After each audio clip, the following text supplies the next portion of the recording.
Hello student, welcome back to my Prayas class. आपका Prayas class में स्वागत है।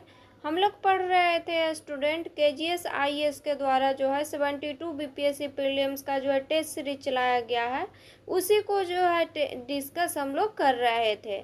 और इसमें जो है हम लोग टेस्ट नंबर 5 को जो है हम लोग डिस्कस कर रहे थे।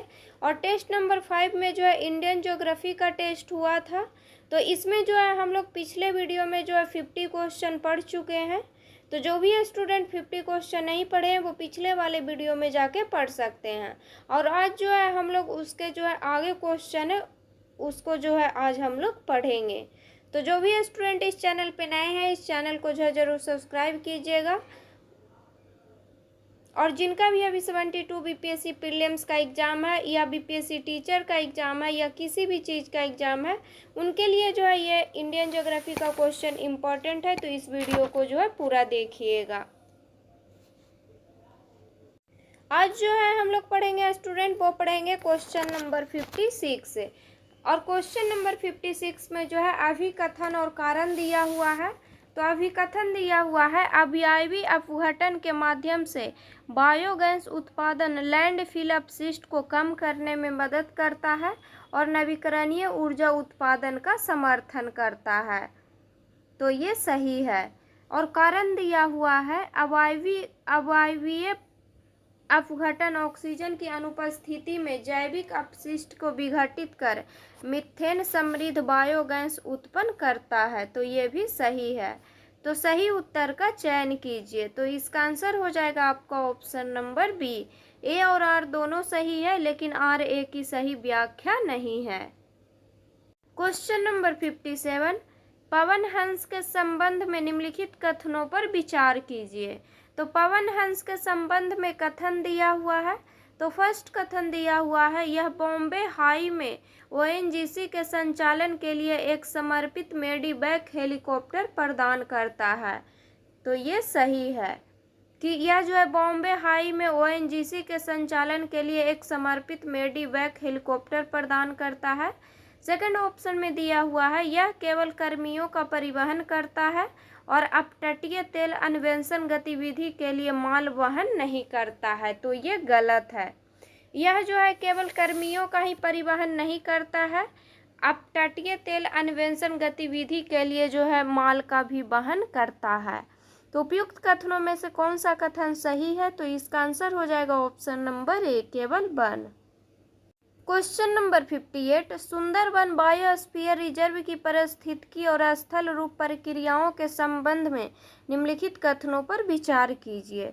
तो सुंदरबन बायोस्फीयर रिजर्व की पारिस्थितिकी और स्थल रूप प्रक्रियाओं के संबंध में कथन दिया हुआ है। तो फर्स्ट कथन दिया हुआ है, सुंदरबन में मैंग्रोव पौधों के न्यूमेटोफोर किसको बोलते हैं? तो सांस लेने वाली जड़े को जो है न्यूमेटोफोर बोलते हैं। तो पौधों के न्यूमेटोफोर जलमग्न और ऑक्सीजन की कमी वाली मिट्टी में गैसों के आदान प्रदान में सहायता करते हैं। तो ये सही है। ऑक्सीजन की कमी वाली मिट्टी में गैसों के आदान प्रदान में सहायता कौन करता है? तो मैंग्रोव पौधा करता है। नेक्स्ट ऑप्शन में दिया हुआ है, सुंदरबन के ज्वार नदुमुखी स्थलाकृतियां तीव्र ज्वारीय क्रिया और दोनों दिशाओं में अवसादों की गति के कारण निरंतर परिवर्तित होती रहती है। तो ये सही है। थर्ड ऑप्शन में दिया हुआ है, विवर्तनिक हलचलों के कारण गंगा नदी के लगातार पूर्व की ओर खिसकने से सुंदरबन के भारतीय हिस्से में ताजे पानी की आपूर्ति में काफ़ी वृद्धि हुई है। तो ये गलत है। विवर्तनिक हलचलों के कारण जो है गंगा नदी के लगातार पूर्व की ओर खिसकने से सुंदरबन के भारतीय हिस्सों में ताजे पानी की आपूर्ति का जो है कमी हुआ है, न कि वृद्धि हुआ है। तो उपयुक्त कथनों में से कौन सा सही है? तो इसका आंसर हो जाएगा आपका ऑप्शन नंबर सी। 1 और 2 जो है इसमें सही है। क्वेश्चन नंबर 59, मुरलेन राष्ट्रीय उद्यान के संबंध में निम्नलिखित कथनों पर विचार कीजिए। तो मुरलेन राष्ट्रीय उद्यान के संबंध में कथन दिया हुआ है। तो फर्स्ट कथन दिया हुआ है, यह भारत म्यांमार सीमा के निकट स्थित है और मिजोरम के राजकीय पक्षी बाबू का पर्यावास है। तो ये सही है। सेकंड ऑप्शन में दिया हुआ है इस पार्क में मुख्य रूप से उष्णकटिबंधीय पर्णपाती वन है, तो ये गलत है। इस पार्क में जो है मुख्य रूप से जो है उष्णकटिबंधीय सदाबहार वन और अर्ध सदाबहार वन है। तो उपयुक्त कथनों में से कौन सा कथन सही है, तो इसका आंसर हो जाएगा ऑप्शन नंबर ए, केवल वन।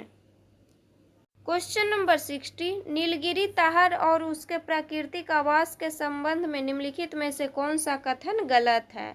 तो नीलगिरी तहर और उसके प्राकृतिक आवास के संबंध में कथन दिया हुआ है और इसमें जो है कौन सा कथन गलत है उसको चूज करना है।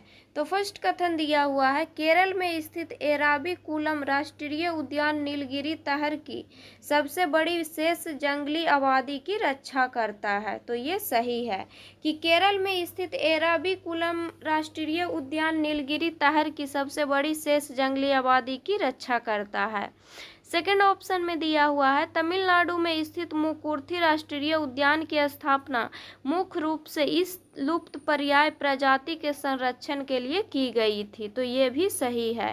थर्ड ऑप्शन में दिया हुआ है बांधवगढ़ राष्ट्रीय उद्यान मध्य भारत में नीलगिरी तहर के लिए एक महत्वपूर्ण ऊंचाई वाला प्रजनन क्षेत्र है, तो ये गलत है। बांधवगढ़ राष्ट्रीय उद्यान जो है मध्य भारत में नीलगिरी तहर के लिए ये बोला है, तो नीलगिरी तहर जो है पश्चिमी घाट की स्थानिक प्रजाति है, ना कि मध्य भारत का। फोर्थ ऑप्शन में दिया हुआ है नीलगिरी तहर केवल पश्चिमी घाट के ऊंचे पर्वतीय घास के मैदानों और 16 जंगलों में ही पाया जाता है, तो ये सही है। तो इसमें जो है कौन सा कथन गलत है उसको चूज करना था, तो इसका आंसर हो जाएगा option number C. Question number 61, Andhra Pradesh में स्थित शेषाचलम बायोस्फीयर रिजर्व के संबंध में निम्नलिखित कथनों पर विचार कीजिए। तो आंध्र प्रदेश में स्थित शेषाचलम बायोस्फीयर रिजर्व के संबंध में कथन दिया हुआ है। तो फर्स्ट कथन दिया हुआ है इस रिजर्व में अत्यधिक दोहन की शिकार स्थानिक प्रजाति रेड सैंडर्स के लिए दुनिया का एकमात्र प्राकृतिक और निरंतर आवास मौजूद है, तो ये सही है। सेकेंड ऑप्शन में दिया हुआ है यह पहाड़ी क्षेत्र एक महत्वपूर्ण पारिस्थितिकी संक्रमण क्षेत्र बनाता है जहां पश्चिमी घाट और पूर्वी घाट मिलते हैं, तो ये गलत है। पश्चिमी घाट और पूर्वी घाट जो है पश्चिमी घाट और पूर्वी घाट का मिलन जो है नीलगिरी पहाड़ी में होता है। तो उपयुक्त कथनों में से कौन सा कथन सही है, तो इसका आंसर हो जाएगा ऑप्शन नंबर ए, केवल वन। क्वेश्चन नंबर 62, उत्तरी गोलार्ध की सर्दियों के दौरान अंतर उष्णकटिबंधीय अभिसरण क्षेत्र ITCZ निम्नलिखित में से किसकी ओर खिसक जाता है। तो ITCZ जो है ऊष्मीय विषुवत रेखा के दक्षिण की ओर खिसकने के पश्चात दक्षिणी गोलार्ध इसका अनुसरण करता है, तो इसका आंसर हो जाएगा option number A. Question number 63, Himalaya पर्वत श्रृंखला की भूवैज्ञानिक संरचना के संबंध में निम्नलिखित कथनों पर विचार करें। तो हिमालय पर्वत श्रृंखला के भूवैज्ञानिक संरचना के संबंध में कथन दिया हुआ है। तो फर्स्ट कथन दिया हुआ है ग्रेटर हिमालय का निर्माण करने वाला प्रमुख विवर्तनिक उत्थान मुख्य रूप से इयोसीन और ओलिगोसीन काल के दौरान हुआ था, तो ये सही है कि ग्रेटर हिमालय का निर्माण करने वाला प्रमुख विवर्तनिक उत्थान मुख्य रूप से जो है इयोसीन और ओलिगोसीन काल के दौरान हुआ था। सेकंड ऑप्शन में दिया हुआ है प्रारंभिक इयोसीन ओलिगोसीन पर्वत निर्माण चरण के दौरान विशाल नदी निक्षेप एक साथ बलित हो गए जिससे बाहरी शिवालिक तलहटी का निर्माण हुआ, तो नहीं, ये गलत है। शिवालिक तलहटी का जो है निर्माण हुआ था प्लायोसीन या प्लास्टोसीन युग के काल के दौरान। तो उपयुक्त कथनों में से कौन सा सही है, तो इसका आंसर हो जाएगा option number A. Question number 64, निम्नलिखित में से राष्ट्रीय उद्यान और उनके स्थानों का कौन सा युग्म सही सुमेलित है। तो एक तरफ जो है राष्ट्रीय उद्यान का नाम दिया हुआ है और एक तरफ जो है स्थान का नाम दिया हुआ है, और इसमें जो है कौन सा सही सुमेलित है उसको चूज करना है। तो फर्स्ट में दिया हुआ है ओरंग टाइगर रिजर्व। तो ओरंग टाइगर रिजर्व कहाँ है, तो ये असम में है, तो ये सही है। नेक्स्ट है गिर राष्ट्रीय उद्यान। गिर राष्ट्रीय उद्यान दिया हुआ है राजस्थान, तो ये गलत है। गिर राष्ट्रीय उद्यान कहाँ है, तो ये गुजरात में है। थर्ड ऑप्शन में दिया हुआ है काजीरंगा राष्ट्रीय उद्यान। काजीरंगा राष्ट्रीय उद्यान दिया हुआ है पश्चिम बंगाल, तो ये गलत है। काजीरंगा राष्ट्रीय उद्यान कहाँ है, तो असम में है। फोर्थ ऑप्शन में दिया हुआ है पेरियार राष्ट्रीय उद्यान। पेरियार राष्ट्रीय उद्यान कहाँ है, तो केरल में है, तो ये सही है। तो नीचे दिए गए कूट का उपयोग कर सही उत्तर चुनिए। तो इसका आंसर हो जाएगा आपका ऑप्शन नंबर बी। 1 और 4 जो है इसमें सही है। क्वेश्चन नंबर 65, निम्नलिखित में से कौन सा कथन सर्वाधिक उपयुक्त ढंग से वर्णन करता है कि लद्दाख के ठंडे रेगिस्तान को गर्मियों के दौरान बहुत अधिक सतही सौर विकिरण क्यों प्राप्त होता है? क्योंकि जो है लद्दाख की अधिक ऊंचाई और विरल वायुमंडल कम जलवाष्प और एरोसेल्स को समाहित करता है, जिससे लघु तरंग सौर विकिरण का अधिक संचरण संभव हो पाता है। तो इसका आंसर हो जाएगा option number D. Question number 66, monazite के संबंध में निम्नलिखित कथनों पर विचार करें। तो मोनाजाइट के संबंध में कथन दिया हुआ है। तो फर्स्ट कथन दिया हुआ है मोनाजाइट में समानता लगभग 55 से 60% दुर्लभ पृथ्वी ऑक्साइड होते हैं, तो ये सही है। सेकंड ऑप्शन में दिया हुआ है मोनाजाइट का सबसे बड़ा भंडार उड़ीसा में है, उसके बाद आंध्र प्रदेश का स्थान आता है, तो ये गलत है। मोनाजाइट का जो है सबसे बड़ा भंडार है आंध्र प्रदेश में और उसके बाद जो है उड़ीसा का स्थान होता है। तो सबसे ज़्यादा भंडार जो है मोनाजाइट का जो है आंध्र प्रदेश में है, दूसरे स्थान पे उड़ीसा में है और तीसरा तमिलनाडु में है। तो उपयुक्त कथनों में से कौन सा सही है? तो इसका आंसर हो जाएगा option number A. Question number 67, लघु हिमालय पर्वतमाला का मुख्य भू उत्थान किस भूवैज्ञानिक युग में हुआ था? तो लघु हिमालय पर्वतमाला का मुख्य भू उत्थान जो है मायोसीन युग में हुआ था, तो इसका आंसर हो जाएगा option number B.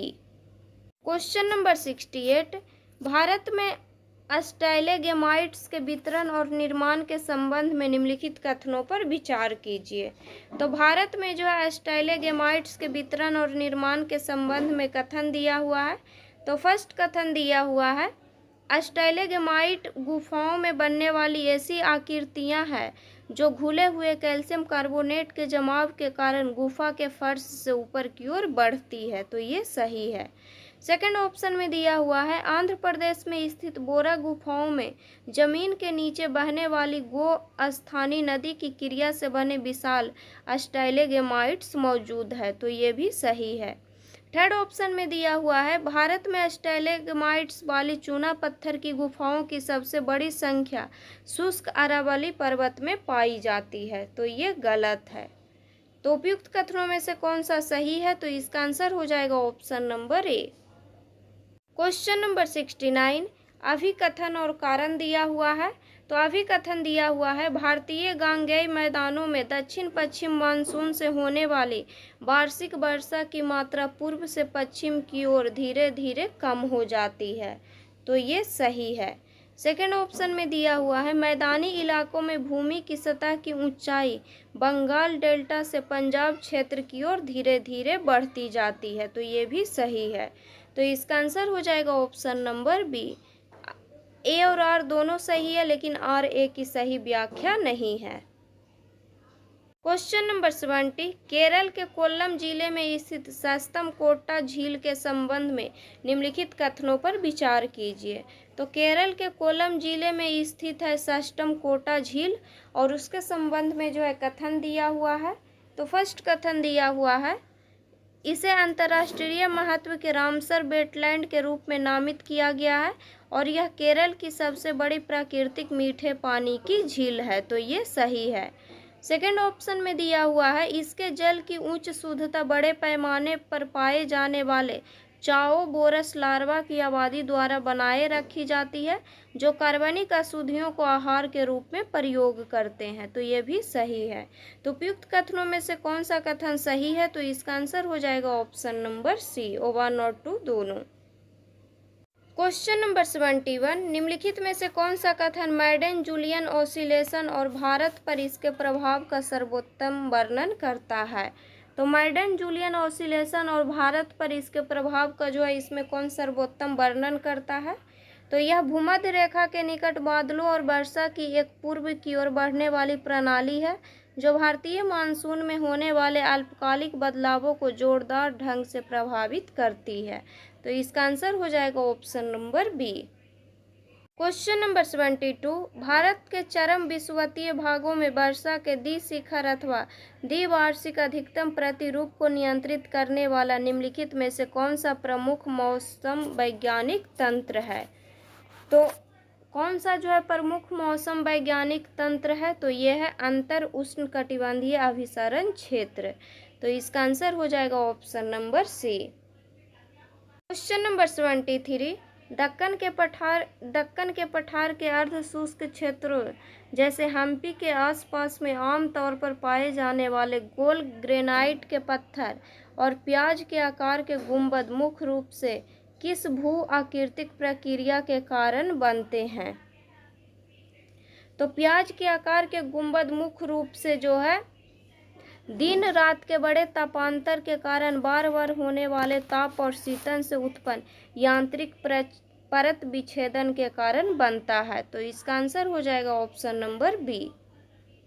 Question number 74, Pliocene युग के दौरान बलित होकर सबसे बाहरी हिमालयी तलहटी का निर्माण करने वाले मोटे अग्रभूमि बेसिन अवसादों के लिए निम्नलिखित में से किस लिथोलॉजिकल शब्द का उपयोग किया जाता है?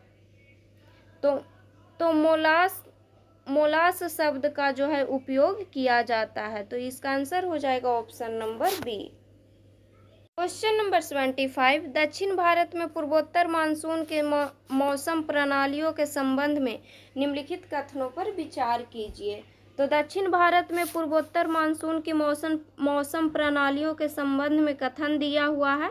तो फर्स्ट कथन दिया हुआ है, पूर्वोत्तर मानसून के दौरान भारी वर्षा की अवधियों को मुख्य रूप से बड़े पैमाने की निम्न दाब प्रणालियां और चक्रवाती अवदाब नियंत्रित करते हैं।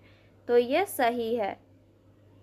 सेकंड ऑप्शन में दिया हुआ है, शक्तिशाली एल नीनो घटनाएं क्षोभ मंडल में असमान रूप से नीचे की ओर उतरने वाली वायु स्थितियां को जन्म देती है जिससे कोरोमंडल तट के साथ शीतलकालीन वर्षा में काफ़ी कमी आती है। तो ये गलत है। थर्ड ऑप्शन में दिया हुआ है, भूमध्य रेखा के पार बहने वाली सोमाली जेट स्ट्रीम उत्तर पूर्वी मानसून के दौरान अपनी दिशा बदल लेती है और नमी के परिवहन को बढ़ाती है। तो ये भी गलत है। सोमाली जेट स्ट्रीम जो है उत्तर पूर्वी मानसून के दौरान जो है अपनी दिशा नहीं बदलती है और नमी के परिवहन को बढ़ा देती है। तो उपयुक्त कथनों में से कौन सा गलत है? तो इसका आंसर हो जाएगा option number B. Question number 76, निम्नलिखित में से कौन सा भारतीय राज्य मुख्यतः साइनो तिब्बती भाषा परिवार के मूल वक्ताओं द्वारा प्रमुख रूप से पहचाना जाता है? तो साइनो तिब्बती भाषा परिवार के मूल वक्ताओं द्वारा प्रमुख रूप से पहचाना जाता है नागालैंड को। तो इसका आंसर हो जाएगा option number B. Question number 77, Assam में बोरदोईसिला निम्नलिखित में से किस स्थानीय मौसमी घटना को संदर्भित करता है? तो ये जो है स्टूडेंट मानसून से पहले तेज हवाओं और ओलों के साथ तूफान आने की आशंका को जो है संदर्भित करता है। तो इसका आंसर हो जाएगा option number A. Question number 78, निम्नलिखित में से कौन सा कथन सर्वाधिक उपयुक्त ढंग से बताता है कि सूरज की किरणों का कोण उत्तर भारतीय मैदानों में सर्दियों के दौरान ठंडक का कारण कैसे बनता है?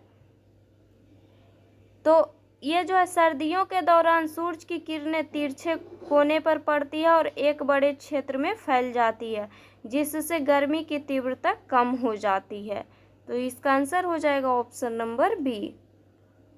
क्वेश्चन नंबर 79, अभिकथन और कारण दिया हुआ है। तो अभिकथन दिया हुआ है, अक्टूबर के महीने में उत्तरी भारतीय मैदानों का मौसम बेहद उमस भरा और कष्टप्रद हो जाता है, जिसे अक्टूबर की गर्मी या अक्टूबर हीट के नाम से जाना जाता है। तो ये सही है। और कारण दिया हुआ है, यह घुटन भरा मौसम मानसून की वापसी के बाद पूरी तरह से साफ आसमान के नीचे ऊंचे तापमान और वातावरण में मौजूद अत्यधिक नमी के मेल के कारण निर्मित होता है। तो ये सही है। तो सही उत्तर का चयन करें। तो इसका आंसर हो जाएगा ऑप्शन नंबर ए और आर दोनों सही है और आर ए की सही व्याख्या है। क्वेश्चन नंबर 80, निम्नलिखित में से किसने 17वीं शताब्दी में भारतीय मानसून का तापीय सिद्धांत प्रतिपादित किया था? तो तापीय सिद्धांत जो है प्रतिपादित किए थे एडमंड हैली। तो इसका आंसर हो जाएगा option number B. Question number 81, भारतीय उपमहाद्वीप में उष्णकटिबंधीय चक्रवातों के संबंध में निम्नलिखित कथनों पर विचार करें। तो उष्णकटिबंधीय चक्रवातों के संबंध में कथन दिया हुआ है। तो फर्स्ट कथन दिया हुआ है, अरब सागर की तुलना में बंगाल की खाड़ी में उष्णकटिबंधीय चक्रवातों की आवृत्ति काफ़ी अधिक होती है। तो ये सही है। सेकंड ऑप्शन में दिया हुआ है, दक्षिण चीन सागर से आने वाले अवशिष्ट चक्रवाती भंवर अक्सर बंगाल की खाड़ी में चक्रवात के निर्माण को प्रेरित करते हैं। तो ये सही है। थर्ड ऑप्शन में दिया हुआ है, अरब सागर में उष्णकटिबंधीय चक्रवात हमेशा विशेष रूप से हॉर्न ऑफ अफ्रीका की ओर बढ़ते हैं और भारत के पश्चिमी तट से कभी नहीं टकराते हैं। तो ये गलत है। ये जो है भारत के पश्चिमी तट से भी टकराते हैं। तो उपयुक्त कथनों में से कौन सा सही है? तो इसका आंसर हो जाएगा option number A. Question number 82, भूमध्य रेखा पार करने के बाद दक्षिण पूर्वी व्यापारिक पवनें निम्नलिखित में से किस बल के कारण भारतीय उपमहाद्वीप की ओर बढ़ते हुए दाईं ओर मुड़ जाती है? किस बल के कारण जो है उपमहाद्वीप की ओर बढ़ते हुए दाईं ओर की ओर मुड़ जाती है? तो ये जो है मुड़ जाता है कोरियोलस बल के कारण। तो इसका आंसर हो जाएगा option number C. Next question है क्वेश्चन नंबर 83, सुकिंदा घाटी जो एक अत्यंत रणनीतिक धातु कर्म खनिज के भारत के कुल प्रमाणित भंडार का लगभग 97% हिस्सा रखती है, किसके खनन के लिए प्रसिद्ध है? तो ये जो है क्रोमाइट के खनन के लिए प्रसिद्ध है। तो इसका आंसर हो जाएगा option number B. Question number 84, Andhra Pradesh में स्थित तुम्मापल्ली खदान मुख्य रूप से निम्नलिखित में से किस खनिज के निष्कर्षण के लिए जाना जाता है? तो तुम्मापल्ली खदान जो है यूरेनियम खनिज के लिए जाना जाता है। तो इसका आंसर हो जाएगा option number A. Question number 85, अभिकथन और कारण दिया हुआ है। तो अभिकथन दिया हुआ है, भारत में प्रमुख एल्यूमीनियम प्रगलन संयंत्र मुख्य रूप से बॉक्साइट खदानों के बजाय सीधे ताप या जल विद्युत ऊर्जा संयंत्रों के निकट स्थित है। तो ये सही है। सेकंड ऑप्शन कारण दिया हुआ है, एल्यूमीनियम प्रगलन एक अत्यधिक बिजली गहन इलेक्ट्रोलाइटिक प्रक्रिया है जो कच्चे बॉक्साइट की निकटता की तुलना में सस्ती और निर्बाध बिजली को एक अधिक महत्वपूर्ण अवस्थिति जन्य कारक बनाती है। तो ये भी सही है। तो इसका आंसर हो जाएगा ऑप्शन नंबर ए और आर दोनों सही है और आर ए की सही व्याख्या भी है। क्वेश्चन नंबर 86, भारतीय उपमहाद्वीप में विभेदक तापन के संबंध में निम्नलिखित कथनों पर विचार कीजिए। तो भारतीय उपमहाद्वीप में विभेदक तापन के संबंध में कथन दिया हुआ है। तो फर्स्ट कथन दिया हुआ है, भारत के भूभाग की विशिष्ट ऊष्माधारिता हिंद महासागर की तुलना में कम है, इसीलिए यह गर्मियों के दौरान तेजी से गर्म हो जाती है। तो ये सही है।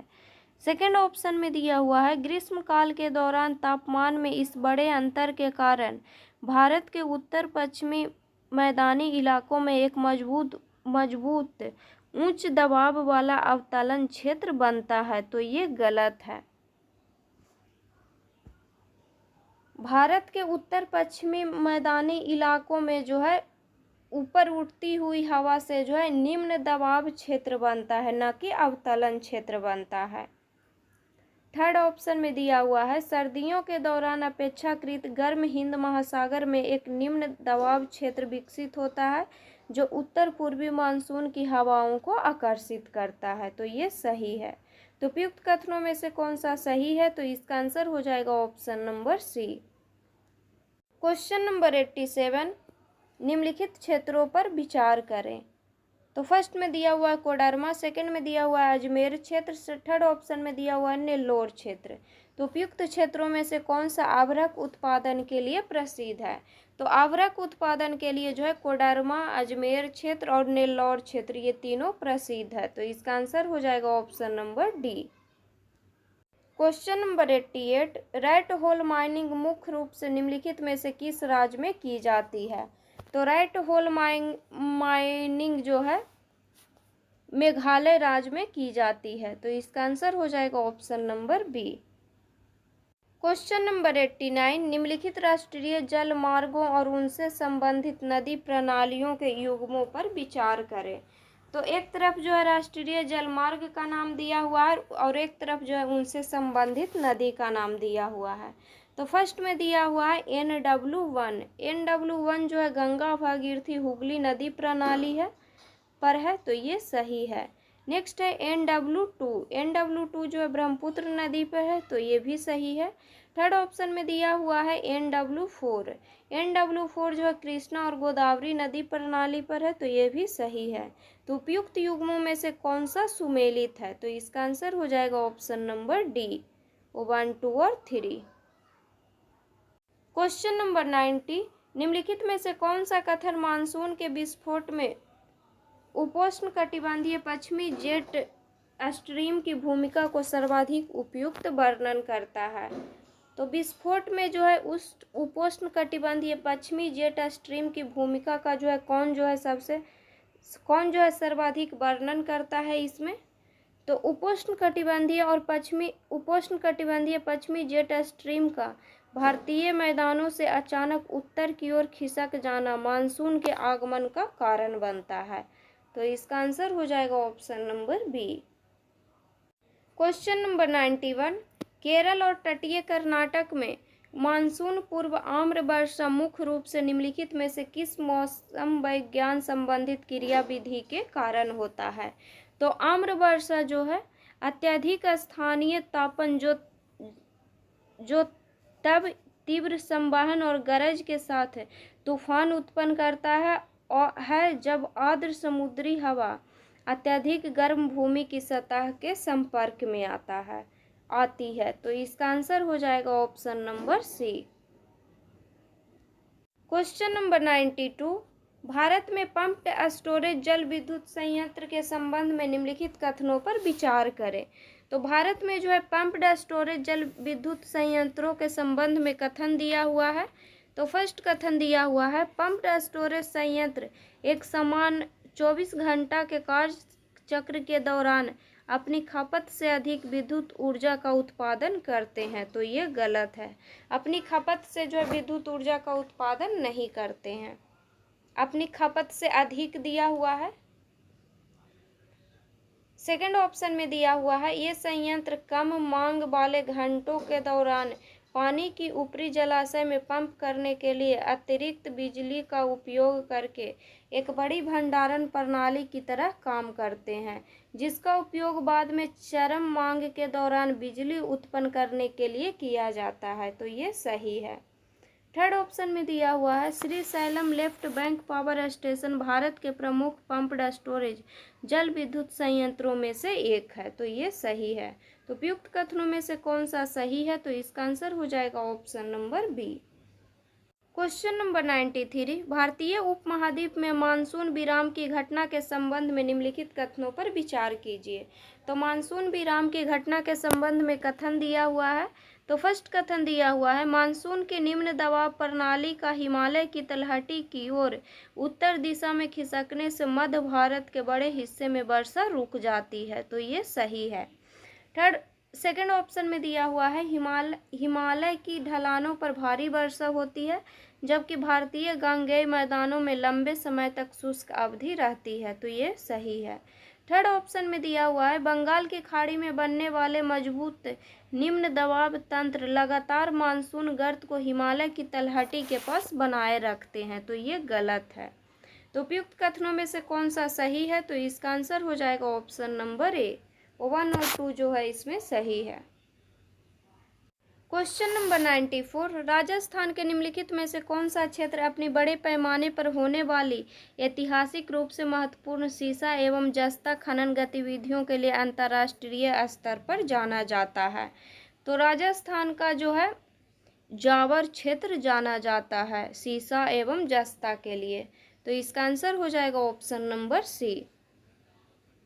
Question number 95, Agasthyamala biosphere reserve के संबंध में निम्नलिखित कथनों पर विचार करें। तो अगस्त्यमाला बायोस्फीयर रिजर्व के संबंध में कथन दिया हुआ है। तो फर्स्ट कथन दिया हुआ है यह बायोस्फीयर रिजर्व केरल और तमिलनाडु राज्यों तक फैला हुआ है, तो ये सही है। सेकेंड ऑप्शन में दिया हुआ है यह नेयर पेपारा और सेंदुरने वन्य जीव अभयारण्य शामिल है, तो इसमें जो है नेयर पेपारा और सेंदुरने वन्य जीव अभयारण्य शामिल है, तो ये भी सही है। थर्ड ऑप्शन में दिया हुआ है यह रिजर्व मुख्य रूप से अल्पाइन घास के मैदानों और ऊंचाई पर स्थित शंकुधारी टैगा वनों से ढका हुआ है, तो ये गलत है। यह जो है रिजर्व में जो है अल्पाइन घास और शंकुधारी टैगा वन नहीं पाया जाता है। तो ऊपर दिए गए कथनों में से कौन सा कथन सही है, तो इसका आंसर हो जाएगा option number B. Question number 96, भारतीय मानसून के संबंध में हैली की शास्त्रीय तापीय अवधारणा के बारे में निम्नलिखित कथनों पर विचार कीजिए। तो भारतीय मानसून के संबंध में हैली की शास्त्रीय तापीय अवधारणा के बारे में कथन दिया हुआ है। तो फर्स्ट कथन दिया हुआ है हैली ने प्रस्तुत किया कि दक्षिण पश्चिम मानसून मुख्य रूप से गर्म भूमि पर कम दाब के कारण उत्पन्न होने वाली एक बड़े पैमाने की समुद्री हवा है, तो ये सही है। सेकेंड ऑप्शन में दिया हुआ है हैली का शास्त्रीय सिद्धांत उपोष्ण कटिबंधीय पश्चिमी जेट स्ट्रीम के स्थानांतरण के आधार पर ही उत्तर पूर्वी मानसून की व्याख्या करता है, तो ये गलत है, क्योंकि जो है ये जो है हैली का सिद्धांत जो है हिस्सा नहीं है। उपोष्ण कटिबंधीय पश्चिमी जेट स्ट्रीम के स्थानांतरण के आधार पर ही उत्तर पूर्वी मानसून की व्याख्या करता है, तो यह जो है हैली के सिद्धांत का हिस्सा नहीं है। तो उपयुक्त कथनों में से कौन सा सही है, तो इसका आंसर हो जाएगा option number A. Question number 97, Bharat में शीत रेगिस्तान जीव मंडल अभयारण्य के संबंध में निम्नलिखित कथनों पर विचार करें। तो शीत रेगिस्तान जीव मंडल अभयारण्य के संबंध में कथन दिया हुआ है। तो फर्स्ट कथन दिया हुआ है पीन घाटी राष्ट्रीय उद्यान इस जीव मंडल अभयारण्य का मुख्य क्षेत्र है, तो ये सही है। सेकंड कथन दिया हुआ है इस क्षेत्र की भू आकृतियां भारी वार्षिक मानसूनी वर्षा और सघन रोडोडेंड्रॉन वनस्पति से चिन्हित है, तो ये गलत है।